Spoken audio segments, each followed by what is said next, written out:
जरा सी आहट के अगले एपिसोड में आपका स्वागत है। आज की कहानी काली रात की आहट।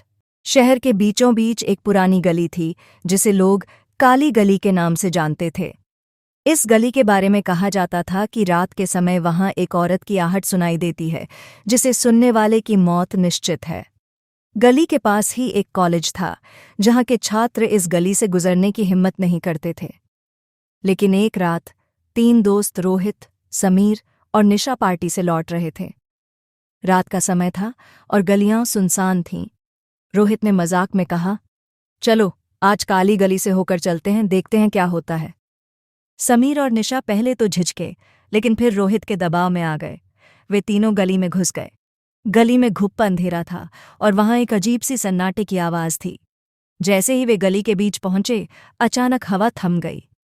तीनों ने महसूस किया कि कोई उन्हें घूर रहा है। तभी निशा को अपने पीछे किसी की आहट सुनाई दी। उसने पीछे मुड़कर देखा, लेकिन वहां कोई नहीं था। उसने घबराते हुए कहा, मुझे यहां से निकलना है। रोहित हंसते हुए बोला, डरपोक मत बनो, कुछ नहीं है यहां। लेकिन तभी समीर ने भी वही आहट सुनी। अब वह भी डर गया था।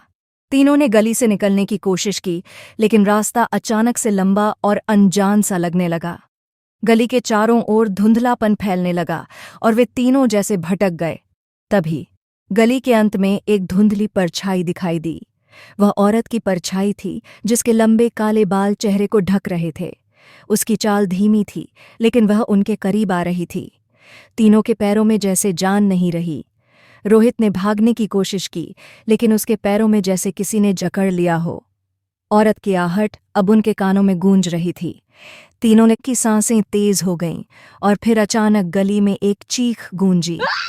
अगले दिन पुलिस को तीनों के शव गली के अंत में मिले। उनकी आंखें खुलीं और चेहरे पर भयावह डर था। उस रात के बाद कोई भी उस गली से गुजरने की हिम्मत नहीं करता। कहते हैं कि जो भी उस गली में रात के समय गया, वह फिर कभी वापस नहीं आया। काली गली की आहट अब भी शहर के लोगों के बीच एक भयानक रहस्य बनी हुई है। अगर आपको ये वीडियो पसंद आया तो कृपया चैनल को सब्सक्राइब करें और शेयर करें और लाइक करें। हम अपने अगले वीडियो में फिर मिलेंगे।